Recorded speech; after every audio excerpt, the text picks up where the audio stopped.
Hello, everybody. Welcome to Stationeers, where today I'm going to be showing off my one-tick furnace. So this one-tick furnace is been sort of a pet project of mine for almost the last 2 years that I've been working on and off. So suffice to say, I am very excited to finally be able to show it off to the public. Um, so excited, in fact, I'm going to go and jump right into a demonstration. So first thing is turn this light on. It's power saving. It turns all the other things on and off.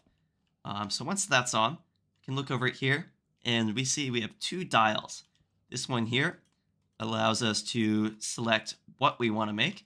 And this one here allows us to select how much of it we want to make in grams. So I'm going to start off with a pretty hard one.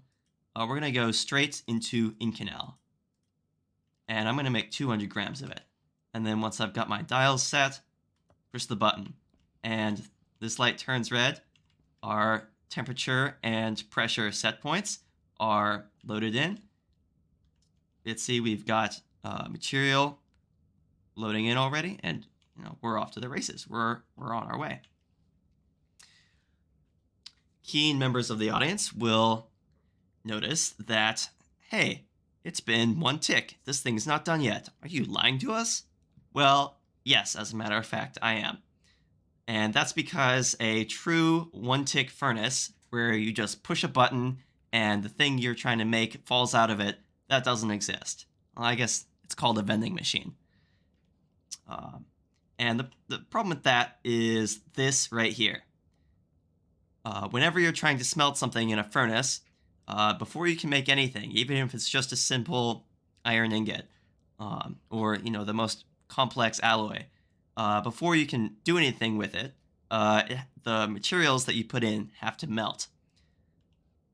And so that's the bottleneck. You can't change that speed. It happens at a constant speed no matter what. But once that finishes melting, once we got all of our materials, I've got automatic ore distribution from these silos over here. It loads in automatically, and once all of that gets processed, that's when the one-tick operation comes in. You'll see here when this reaches 100%, this light's going to turn pink. You'll see the pressure in here jump way up, and then all in that instance, we should get the correct temperature and pressure here inside of our furnace. All of the gas will get pumped in, and we'll have our alloy. So here we go, 100%. Light is pink. Pressure goes up. There's our alloy. 200 grams of Inconel, just like we asked. Then you see the light turns orange. That means this is pumping down to less than a megapascal. You can see our error here, off by less than 1 degree Celsius and less than 1 kilopascal on both of those.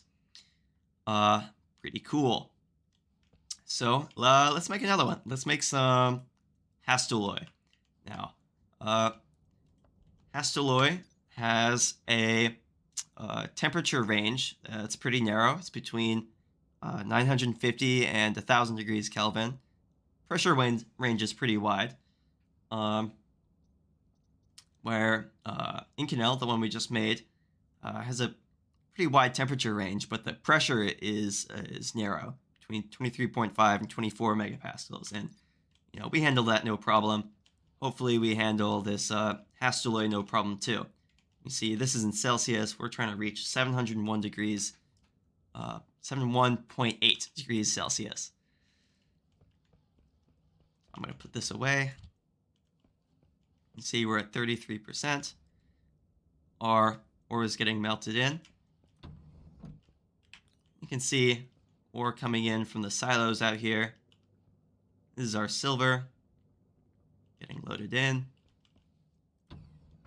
We're at 50%. And if I come back here, you can see I've got a big tank of hot gas, big tank of cold gas, and they both come into the furnace in the back here. And I've got these turbo volume pumps. Critically, they're turbo pumps. And this is what allows me, once I calculate the setting, how much hot gas and how much cold gas I need to pump in, the turbo pumps let me pump in all of that, all in a single tick, uh, all into the furnace all at once, uh, to make exactly what we're trying to make, to get the temperature just right and the pressure just right. So we'll see here, we're almost done, 95% almost. There we go. See, we're waiting on the last of our silver to be loaded up. There we go. And again, this is our error. We were off by less than a kilopascal and less than a degree in Celsius. And our light's resetting. And we've got our 200 grams of Hastelloy. Pretty darn cool. Okay, you've seen that it works, and it does its main job of being really fast at making the alloys that you tell it to. So you may be wondering, how does it work? And you may be wondering how do I get one? Well, I've got answers to both of those questions. I'll give a brief little explanation of some of the details of how it works, and then I'll do a build guide right after that. So regarding the technical explanation, I've actually this is my second time recording this video, and the first time I talked all day, and the video ended up being an hour long. So I'm going to do a quicker version here, just giving a little brief overview of how each part works. So you've already seen most of the main components of the system. It's a furnace, your interface. You need a hot gas supply, cold gas supply, and I've got an ore storage system over here. And then it's all connected together with some IC chips here. So I've got 2 chips here and 2 chips by the silos. And then they talk to each other with this batch writer right here. And you can see they're on 2 separate networks. Orange is the silo network, and red is this furnace network here. So I'll show you what each of the ICs do. So this one is, I'm going to start with this one. It's number 2. It is the interface IC. And what this one does is, based on the name, you can probably guess, it manages the interface, the dials, all the displays, all of that. And it also maintains a list internally of the temperature and pressure set points that each alloy would need to form. So let's see, if we make like some invar or something, you can see it takes 18 to 20 megapascals. So if I look at my list here, where's invar? Invar here, it's at 19 megapascals, and temperature here is 1350 Kelvin, which is right in the middle of those two. So it maintains that list. Then what happens here, and I'll go ahead and demonstrate. So if we want to make, where's invar? We want to make some invar, and let's make 1,000, 2 stacks. I push the button. So what happens when I press that button? And I didn't catch it. I was too slow. But what happens is it sets to this to the setting value of this IC housing. It sets basically a number 1 through 17, corresponding to the material, the alloy that I'm trying to make, and then it sets back to 0, and then it sets the quantity in grams, and then it sets back to 0 again. So what happens is the batch writer is set to read from IC2 housing, and then it outputs to IC housings on this orange network. So then, if I look at my orange network, and these are my ore silos here,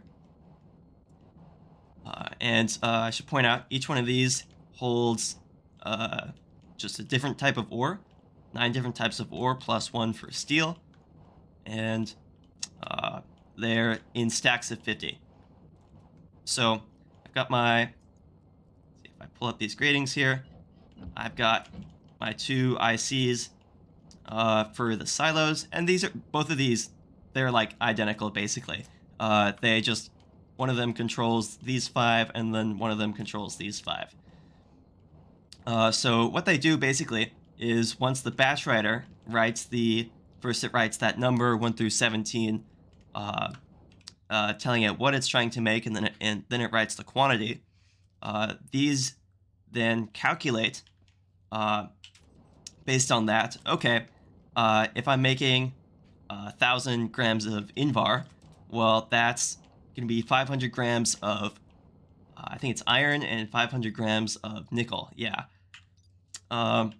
So, and since it knows that these silos have stacks of 50 ore, it will basically just open. Let's see, I don't know which one is which. It'll just open the silo that. Let's see. Let's find so I can show you. Here's nickel. Okay, so it'll open the nickel silo until 500 ore. That's 10 stacks of 50. So it basically looks at the export count value, and once it reaches 10, you can see it's 10 here because it's already finished exporting. Once it reaches 10, it closes the silo, and then it knows it's exported the correct amount of ore. So then all of the outputs of these silos are all connected in a single chute, and that chute comes out in here and into the furnace. So we should see, oh, it's already done. That was fast. Well, let's make something else then. Let's make some electrum. Maybe a little more this time. So, yeah, so that's number 2, and then basically the two by the silos are pretty simple. And then so the big one here is IC1. This is the calculator, and this is the one that has the most dense code, I suppose.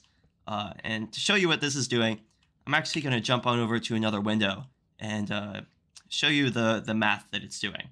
Okay, here's the big scary math page. It's really not that bad, I promise.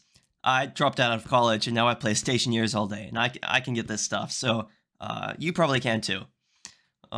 So what we're dealing with here, our goal is we want to mix 3 ideal gases. As you probably know, Stationeers, the physics engine of Stationeers uses the ideal gas law equations to do everything. So what we're doing is we're mixing 3 ideal gases in order to reach a set temperature at a set pressure. Those 3 gases being gas 1 is our hot gas, gas 2 is our cold gas, and gas 3 is whatever gas is already inside the furnace before we do anything. So we want to figure out how do we mix these 3 gases to get at the right temperature and at the right pressure at the same time. It is kind of a tall order, but these formulas here will let you do it. So step 1 is to calculate the number of total moles that we want to get. We're at the end of the day, we're taking whatever number of moles is inside the furnace already, and then we're adding a certain number of hot moles and a certain number of cold moles, and the proportion of hot and cold there will determine the temperature, and then the total number of moles will determine the pressure at that temperature. So we just rearrange the basic ideal gas law equation here, PV equals nRT. We just rearrange that to solve for moles, and we plug in our final pressure, our final temperature, our 2 set points here, and then the volume of the advanced furnace, which is 1,000 liters, and our ideal gas constant. And that gives us the total number of moles that we are going to want to have in the furnace. So from this total number, we already know how many moles are inside the furnace because we can ask it. It has a total mole setting that we can just read. But the hot and cold gases are of course a little bit harder. So we start with our hot gas here. So that's N1, and we use this big long ugly, scary formula um, that needs the number of moles final and number of moles uh, from what's inside the furnace already. It needs our temperatures from our hot and cold and furnace atmospheres. Then it also needs the specific values, the C values of each of our three gases. Um, and those values are not the most straightforward to get, I suppose, but it's not too bad. You basically for each gas, say we're dealing with gas one, with the hot gas. So in your hot gas, you basically you use a gas analyzer or something, and you can do this inside the furnace too. You use something that gives you the ratio of a gas. So if it's, say, ratio oxygen, you load ratio oxygen, you multiply it by the specific heat value of oxygen, which you can find from the Stationpedia, and then you do that. So you do that for oxygen, and you do that for the rest of the types of gases in the game, and then you add all of those products together. And that gives you your specific heat value for that gas, say gas 1. So you do that for gas 1, gas 2, gas 3, and then you have your C values, your specific heats for all of your gases. So then once you have that, you can load your temperature values from your gas analyzers or from the furnace, and then you have moles, final moles that you got here, and I think that's everything that you need to calculate N1. So you plug all that into this formula, calculate N1, and that's your hot moles. And then to get your cold moles, well, that's pretty easy. We already know our final number of moles that we want, and we know the moles that are already in the furnace. So we just add our hot moles that we just calculated, and we take that away from the final value, and then we are left over with our cold moles. And that is how we get our pump settings. Now you know the secrets of the universe, specifically the secret of how this IC chip calculates the number of hot and cold moles to pump into the furnace to get it to the right temperature and pressure. And once it calculates the number of moles, it's from there fairly straightforward to calculate the actual pump setting. The number of liters that needs to be pumped into to this furnace. So what happens is this chip manages it manages basically pumping in just a little bit of hot gas to keep the furnace hot so that all the ore melts. And then once the ore finishes melting, it turns the light pink. It does the calculation. It sets the pumps. And there we have our electrum.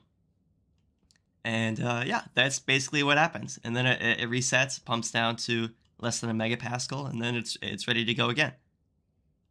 That's pretty much it. So if that part of the video didn't scare you away, you might actually be interested in trying to build one of these things. So here's what I'm going to do. I'm going to tear all this down, and then I'm going to rebuild it on camera so that you can see how it all goes together. All right, furnace has been erased, and we're going to start over. So let's talk about quickly what you're probably going to want to set up before you start building this thing. So most importantly are your hot gas and your cold gas.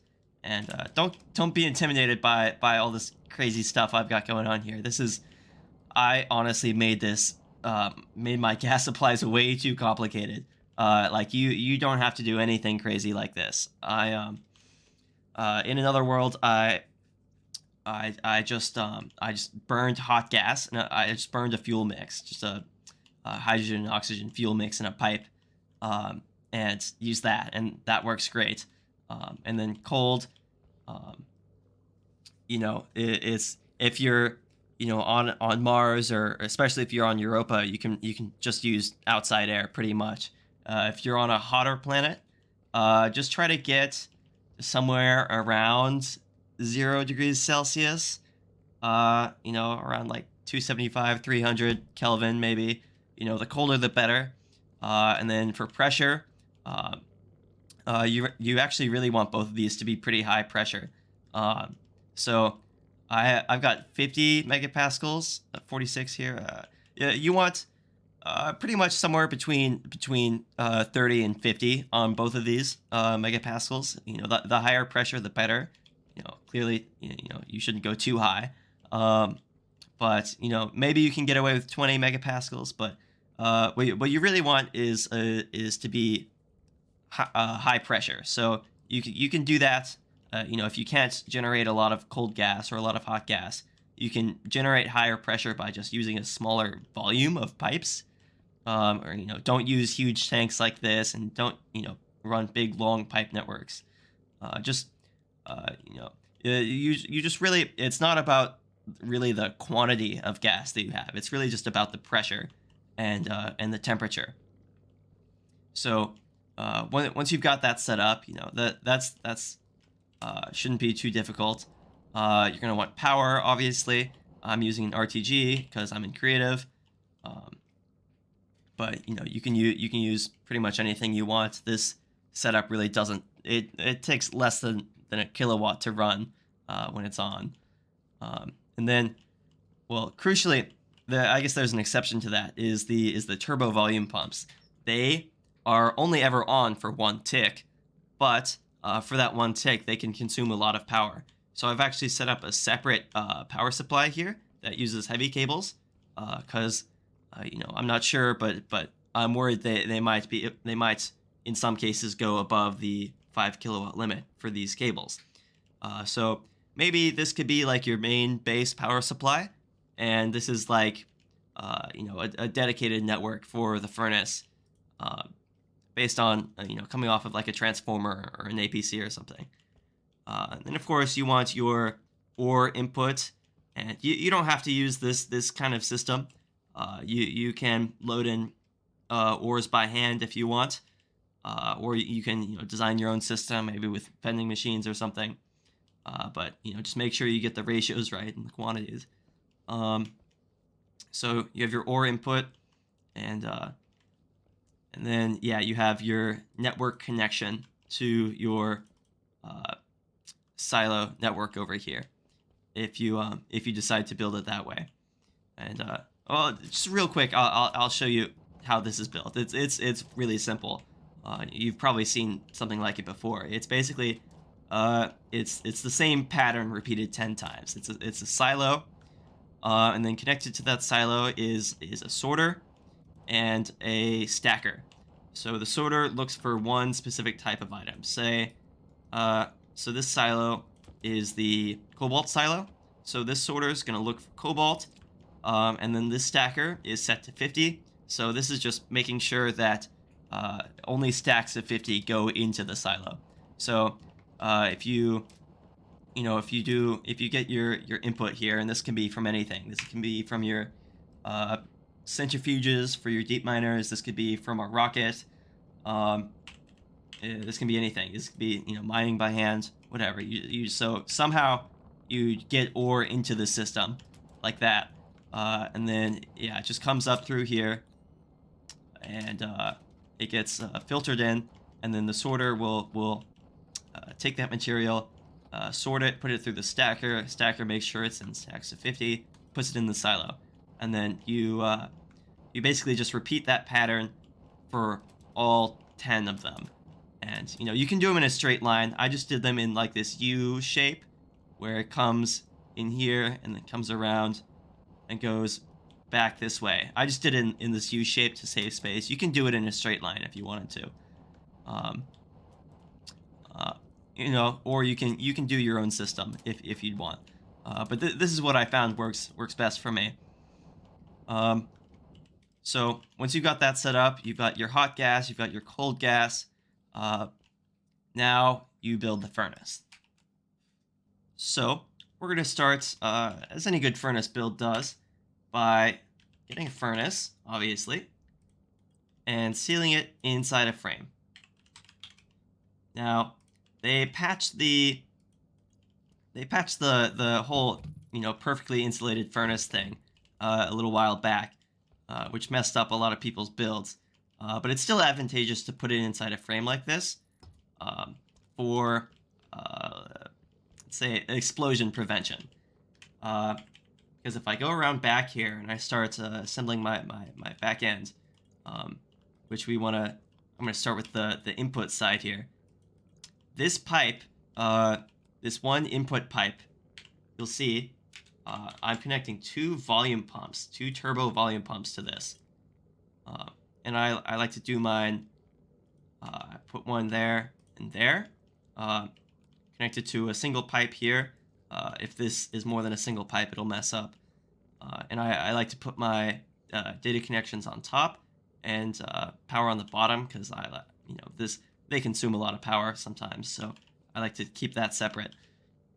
But the reason I'm putting it in the frame is because this input pipe has these two volume pumps feeding into it, and can sometimes explode if they pump too much gas in at once.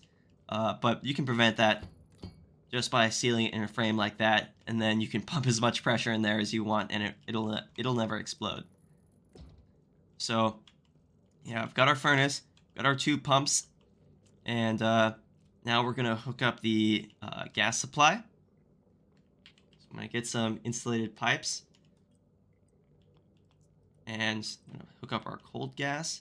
And the only thing you really want to be careful here, the only thing you want to be careful with here is these volume pumps have a maximum setting of 1,000 liters.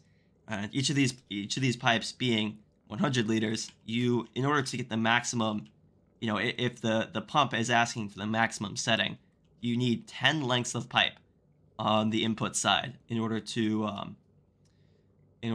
actually get that amount of gas. Or if it's asking for 800 liters of gas and you've only got 6 pipes here, it'll only get 600 liters of gas, and that'll throw things off. So yeah, make sure you just have at least 10 lengths of pipe. I think I'm good. I've got 10 on both sides, so I don't need to add anything extra. But you can just add dummy lengths of pipe if you need to, depending on your setup.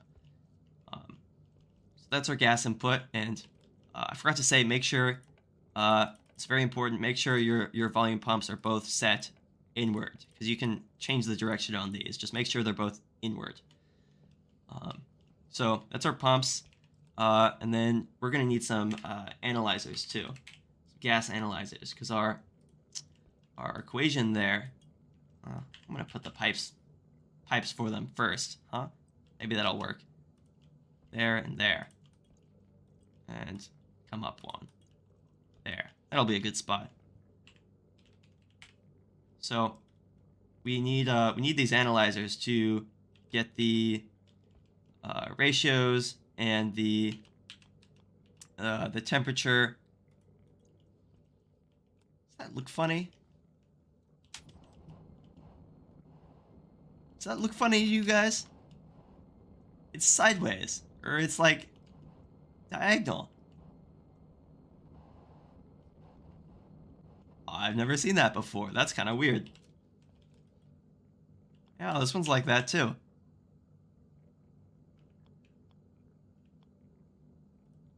Can I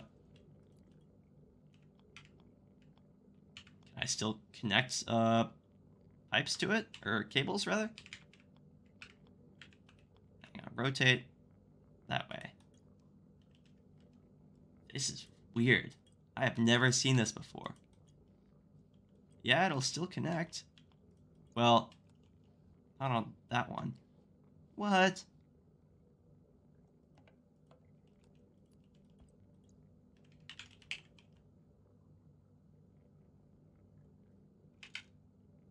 That's a weird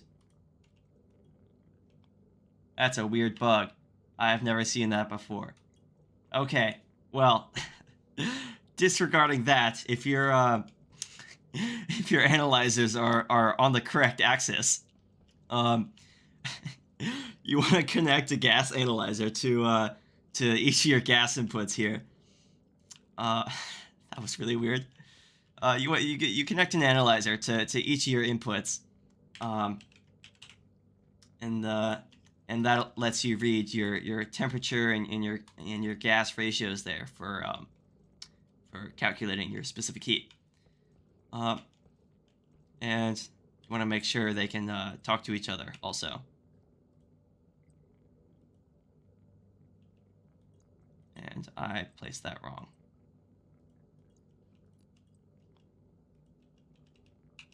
There we go. Cabling is hard.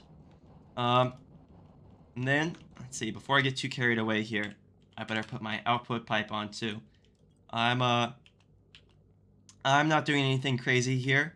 I'm just venting this my output, my brown output line here. I'm just venting it over the side because I'm on creative. I don't care about recycling gases, but you're more than welcome to recycle these gases if you'd like.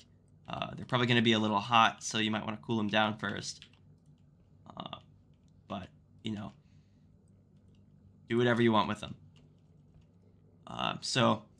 And then, very importantly, gotta paint everything, else it won't work.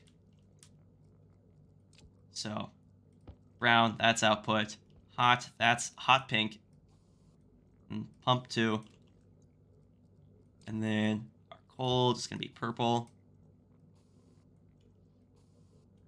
There we go. I'm gonna leave that one as orange, because you're not even gonna be able to see it. And I'm going to name everything too while I'm at it. This is the cold analyzer. Hot analyzer. Hot pump. Cold pump. Okay. So, I think that's everything on the back side here. See, we're going to want to connect our chutes up quickly.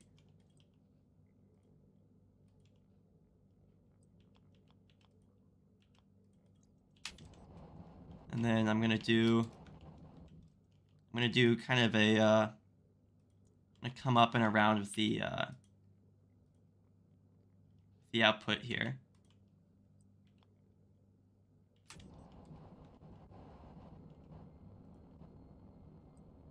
I think I need to come up one more, because we're going to put a wall right here.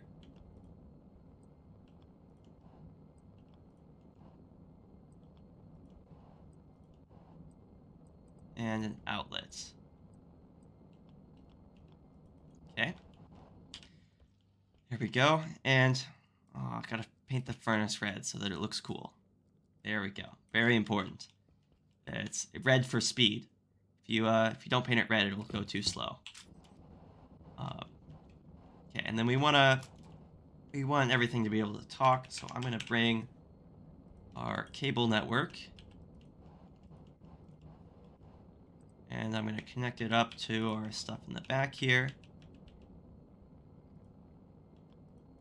and then we're also gonna want to connect to power right here. Bring it up. That's connected. We're all connected there.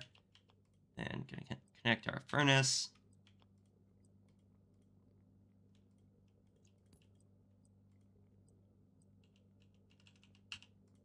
Okay.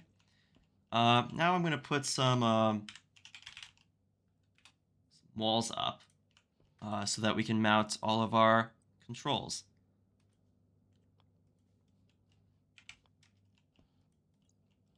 Okay.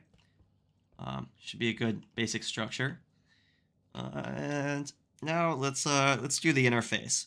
So you can put this in pretty much any orientation or any arrangement that you want, as long as you're able to actually wire it all together. So I'm not going to focus too much on this, but we want to start. We're going to want 2 dials to select our quantity and our ingot, what we're trying to make. For the quantity, I'm going to want a little display right here. And this can be, I'm just going to use a small one. Then for the ingot display, I'm going to use a console monitor. And in the code, so all the console monitors are powered on and off through a batch command. So you can. I'm using just all this type, this slanted type, because that's so it's all the same device type. But you can modify the code to add more types if you really want. Um, so yeah, so this is going to be our my label. This is going to be our hash display, and since you can't actually write to a display like this with the IC code, I'm actually going to put a memory cell over here. So what we're going to do is the IC code is going to write to this memory cell, and then this console is going to read from the memory. So we're going to go ahead and get a hash display chip. I'm going to stick that in there and finish that up. And what else do we need on this side? So we also need a progress display, and this part isn't strictly necessary, but I like to put it. You can use either a medium or large display. It's a batch command, so again, you can change the code if you want to use a large display instead of medium, but right now the code's set for medium. And then you're also going to want a button, which is in the kit of switches. There we go. And then on this side, I'm just going to put a temperature and pressure display. And again, these can be any size console you want, but they do have to be consoles of some kind. So I'm going to put them there just like that. And then I think that's everything for our interface. So I'm going to go ahead and get some IC housings. Put 2 of them here, and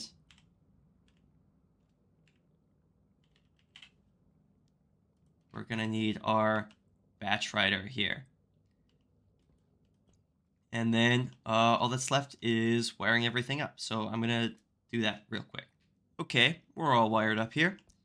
So now I'm going to go through and name everything really quick. This is going to be our temperature display. This is going to be pressure display. This is gonna be our hash memory connected to the hash display. Hash memory. This is gonna be our quantity dial.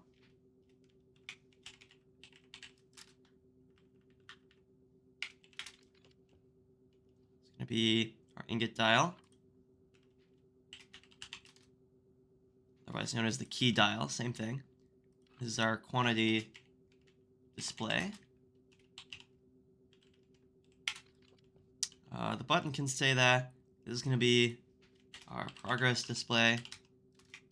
Don't really need to name that because it's a batch command, but going to anyway. Let's see, this is IC number 1. This is IC number 2. It's calculator and interface. Then we're also going to need a light on here, an LED. So now everything should be connected to power. Connected to power here. Yeah, we all got power. Okay. I don't know why I can't turn that on. I think I'm wired up, but I don't know. Okay, so yeah, we get everything named, got it all wired up, all connected. Now it's time to put in the code. So I've got my code already loaded into these computers here. You can get the code from my workshop links in the description of this video. So let me get some ICs here, 1 and 2. Just gonna go ahead and export that. That's gonna be our number 1 and number 2 from right here. All right.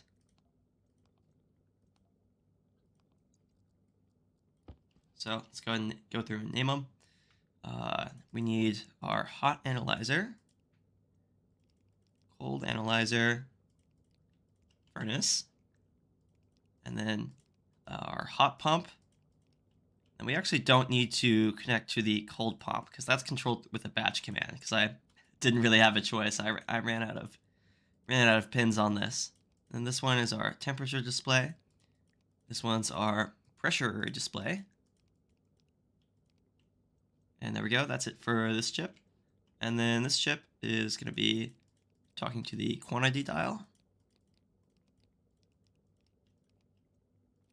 our ingot dial or key dial.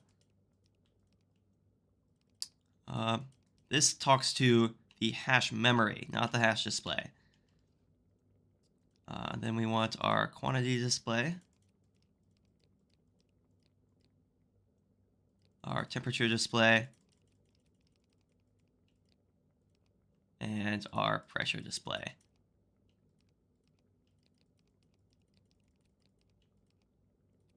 There we go. Okay, and then let's talk about this batch writer. So this guy, his input needs to be connected to the same network as the furnace and these ICs and everything. But critically, the output of this needs to be separate from everything else, and this only can connect to the network that our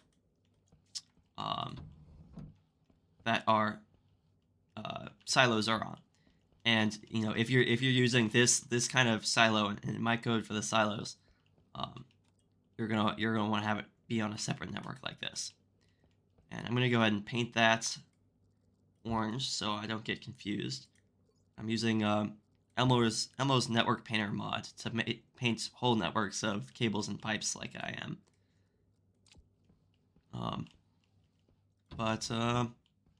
Yeah, so got that connected up, and we gotta set our input on this is we're gonna be listening to IC number 2 because that's where the transmission, I suppose, is coming from. Output is going to all IC housings on the other network, and we're writing to the setting. So turn that on, turn these on. Should have no issues there. And I'm gonna close all of this up. And one more thing before I forget. I've got to connect my volume pumps here to the mains power with some heavy cables here.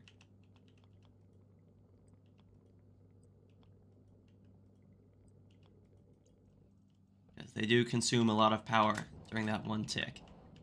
And everything else looks like it should be connected. Let's find out if it works. We can see our light turned green here. So if I turn that on, now it works. Let's see if we can we gotta configure some stuff over here. Almost forgot. So first of all, this has got to listen to Mr. Hash Memory here. There we go. And then we got to set our dials. So quantity can be anything you want. The first setting on this is always going to be 200, and then after that it counts up in increments of 500. So first one's 200, and 500, and then it just counts on for however long. So you can really make this whatever you want, but I'm just going to stop at 10 because I don't know when I'm going to need 10 stacks of a material here. And then for this one, for our key dial, this is going to go up to max value of 16. If I turn this all the way up, it starts at copper and it should stop. There we go, waspaloy. If I go one more, that doesn't do anything. There we go, 16. Okay, now we should be good. So I'm going to turn this way back down. I don't want 5,000. We're just going to make 200. Let's make some Let's make some steel, perhaps. So we see our light turns red.